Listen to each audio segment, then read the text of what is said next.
Namaste, beloveds. My video and YouTube and the right synced up together. Namaste, beloveds. My video and YouTube and the right synced up together. Namaste, beloveds.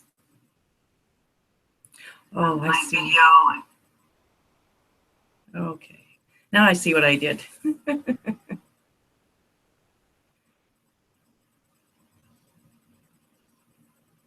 Okay. I forgot to mute YouTube. Namaste. Welcome to the Advaita channel, where I'm going to continue reading the essence of the Ribhu Gita.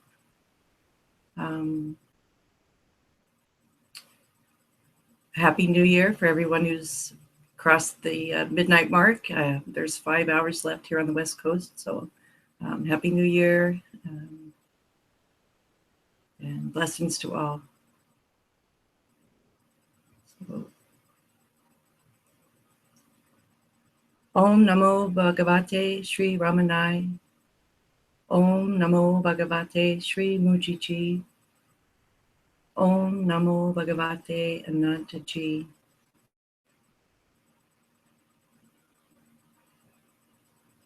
Om Shanti Shanti Shanti.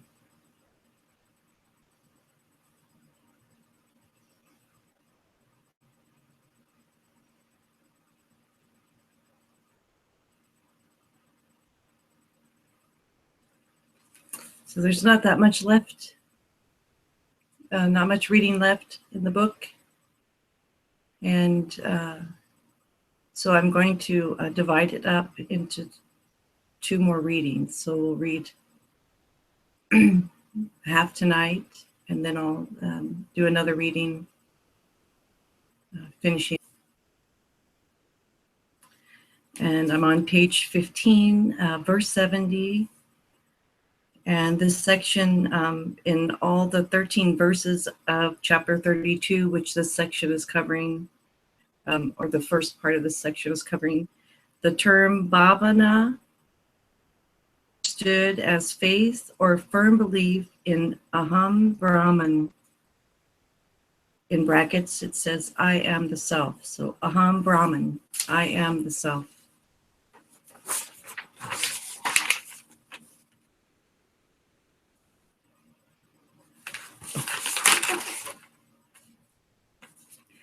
Okay, here we go.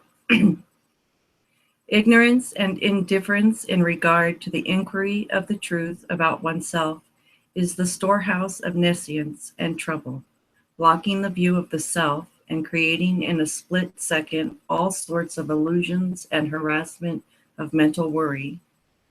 Non-inquiry renders bhavana impossible. Chapter 32, verse 19. In short, non-inquiry will steep one forever in the ocean of samsara, or in brackets. There is no greater enemy for one than non-inquiry.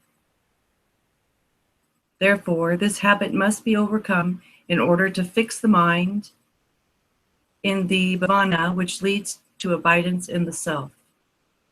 Chapter 32, verse 20.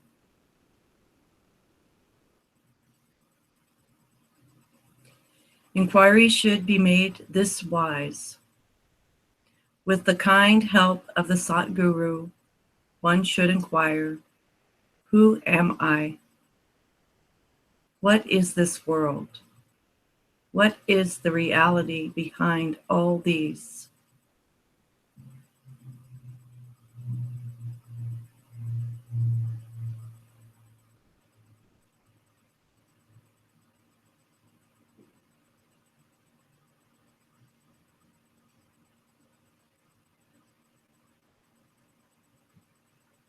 chapter 32, verse 21. Verse 73, staying in the company of sadhus, those engaged in the pursuit and enjoyment of the bliss of the Sat Self, in brackets, and respectfully questioning the Satguru Gyani, one should first make oneself clear about the objective to be obtained. So I'm going to read that again. I don't know if mentioning the brackets interferes with the reading or not. I think I'm going to leave them out and see how that goes. Unless I feel it needs to be noted. So 72, 73. Staying in the company of sadhus, those engaged in the pursuit and enjoyment of the bliss of the Sat Self, and respectfully questioning the Satguru Gyani, one should first make oneself clear about the objective to be obtained. This is an important aspect of the inquiry. After thus of the objective, one must firmly abide in that objective of soul, Brahman self, until the self is unmistakably experienced. Chapter 32, verse 22.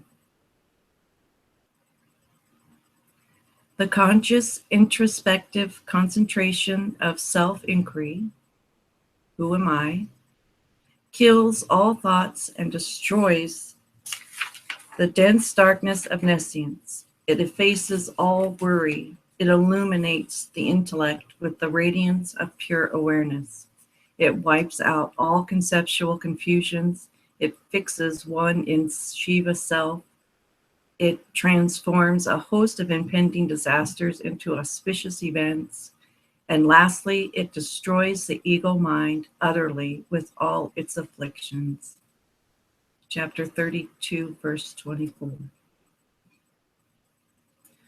Only by those strong-willed persons who make earnest and persistent self-inquiry will the turbulent mind be controlled and fixed still in the practice of firm bhavana.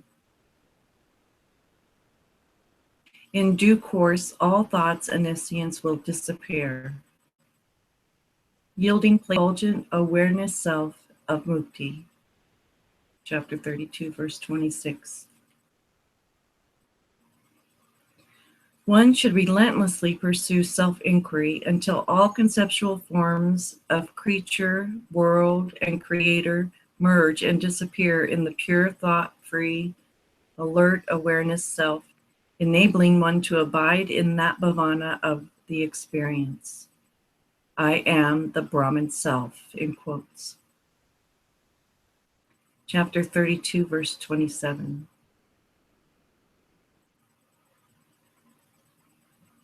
It is only the mind which appear as the world and bondage. There is no world other than the mind.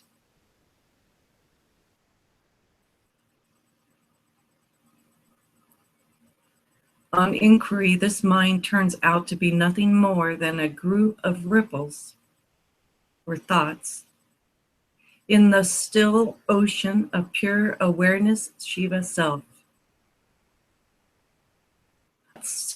Shiva self. Let's start again. I am that Shiva self only, and there is nothing apart from me. One should ever abide in the conviction born of this experience. Chapter 32, verse 33.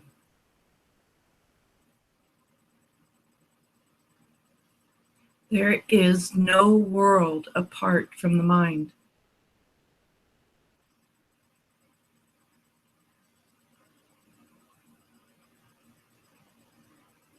What appears as the world is only the mind.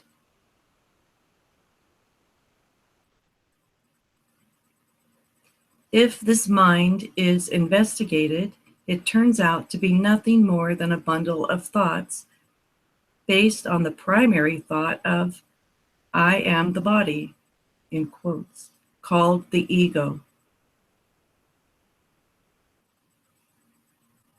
If this ego, I, is inquired into and its identity searched, it gets swallowed up without a trace in the pure awareness being Shiva self. One should maintain this firm bhavana, I am self, Shiva, until that state of being the Shiva self becomes the spontaneous experience free from the effort of bhavana.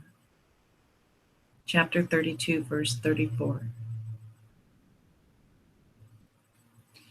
In me, the pure awareness self, the universe is born, maintained and dissolved as the mind. Therefore, there are no mind and thought forms of objects apart from me, the self. In this firm experience, one should ever abide. Chapter 32, verse 35.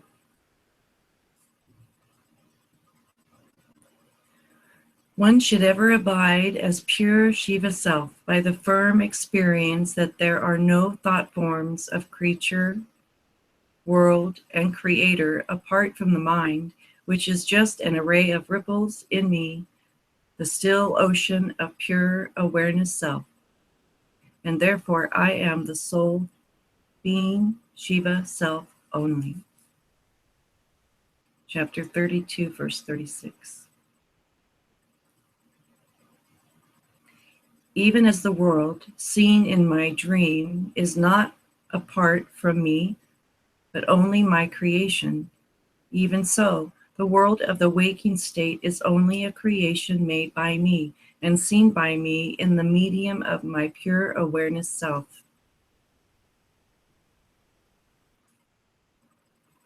In this experience, one should firmly abide. Chapter 32, verse 37.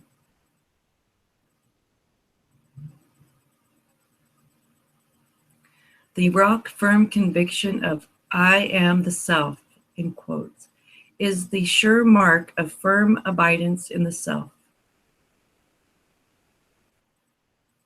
Abidance in that conviction under all conditions is true divine worship, meditation on God, incantation of mantras, practice in life, contemplation, integral yoga, wisdom of the self, and moksha as well. Chapter 33, verse 16.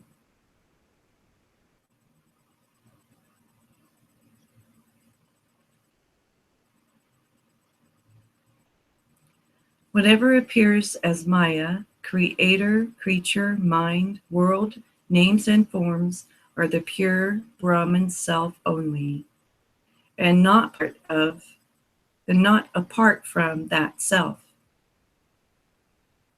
Chapter 34, verse 15. Steady abidance in the rock-firm conviction born of the experience of I am the self is the greatest yoga, total dissolution of the mind, true renunciation, true wisdom, and Jivan Mukti as well. 4, verse 46.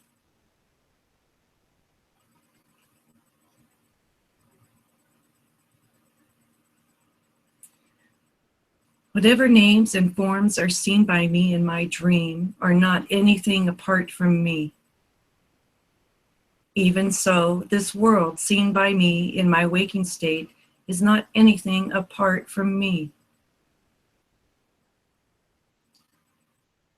The awareness self that I am.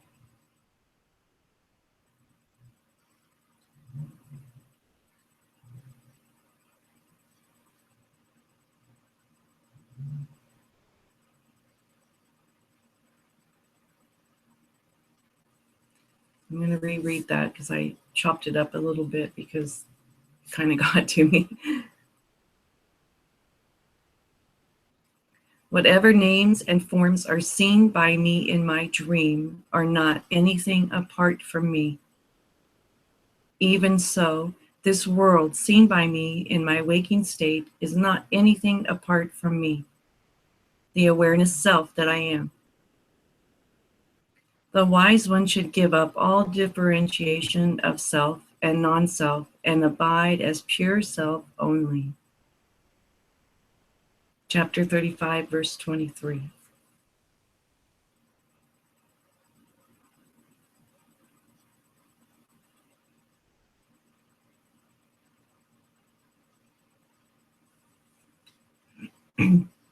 If this world of the waking state is not evanescent in its nature, whatever is seen in the waking state must be seen during deep sleep also.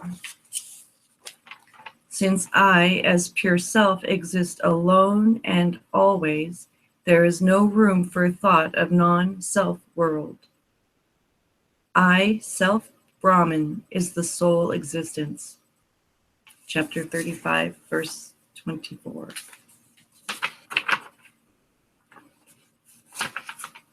Checking to see where I'm at.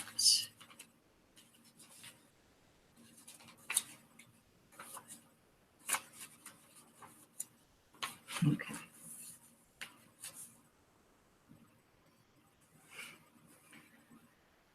Verse 87, no world exists during the absence of the mind, and there is no mind apart from my awareness.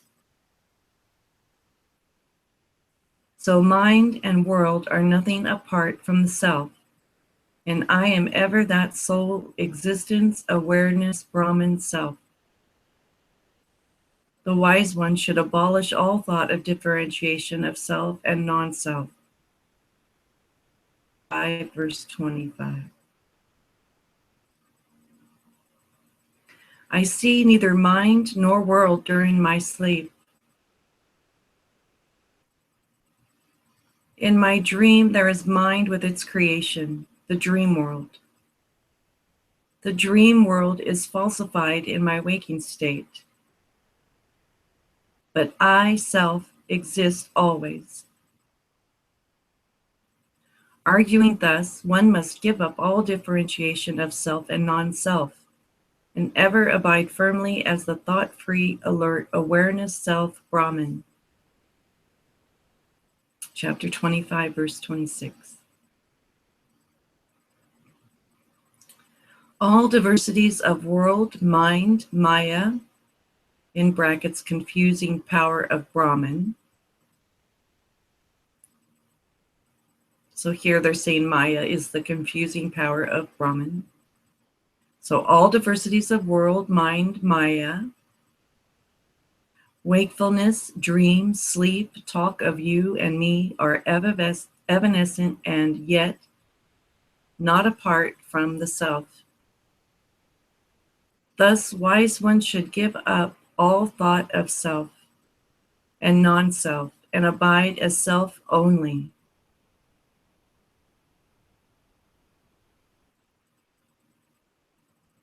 Chapter 35, verse 27. Dim light, the illusion of a serpent is seen in a rope, and this serpent is nothing but the rope. Even so, all illusion of non-self exists in the self only. Thus, wise one should give up all thought of self and non-self, and ever abide firmly in the peace of the self. Chapter 35, verse 28.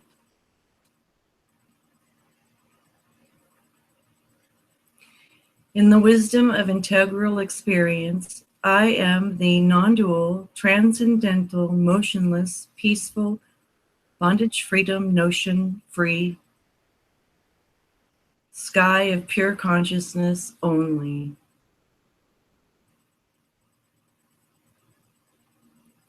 With this experience, one should reject all differentiation of self and non-self and ever abide firmly in the peace of Brahman self. Chapter 35, verse 33.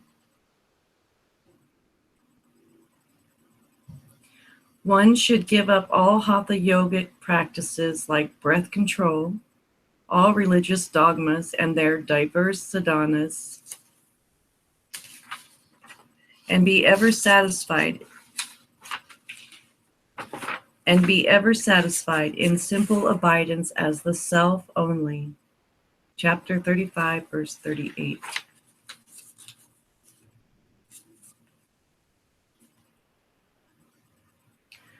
Only those who contemplate on Lord Shiva's self, the pure supporting screen of all manifestation, gain the pure experience of Sahaja Nirvikalpa Samadhi.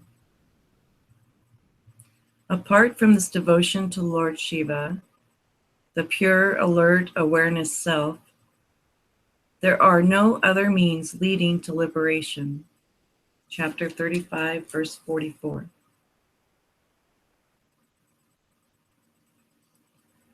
The non-dual soul being existing in deep sleep conjures up a world in the dream state. Even so, the shadow world conjured up in the waking state is the work of the power inherent in one's own Brahman self. Abiding firmly in the experience of pure Brahman self, one finds that the mind and all its confabulations are lost forever. Chapter 36, verse 25.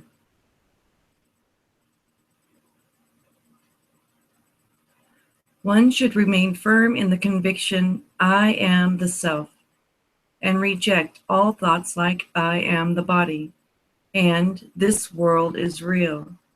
If one maintains this habit unremittingly, this false belief will drop away, even as a flower held in the hand slips away when one falls into deep slumber. Chapter 37, verse 33.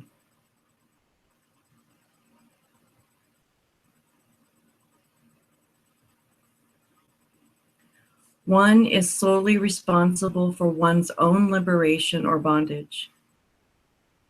Destroying the restless mind or allowing it to roam at large rests with that one only. Therefore, one should conquer the restless mind by steady abidance in the pure, thought-free, alert awareness self only. This steady abidance is moksha. Chapter 38, verse 7.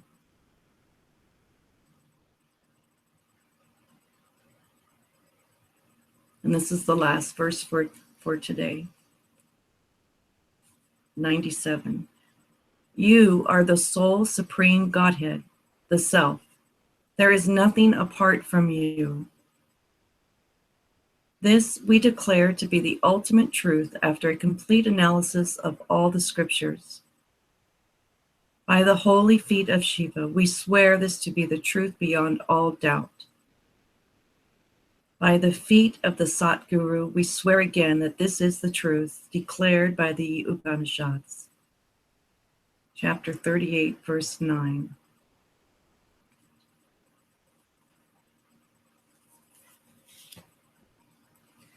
So we'll pick it up again next time. I hope everyone's having a wonderful New Year, safe celebrations. And thank you for joining me. And I will see you again next time. Om Shri Sadguru Brahmana Ki Jai. Om Sadguru Mujiji Ki Jai. Om Sadguru Anantaji Ki Jai. Om Shanti Shanti Shanti.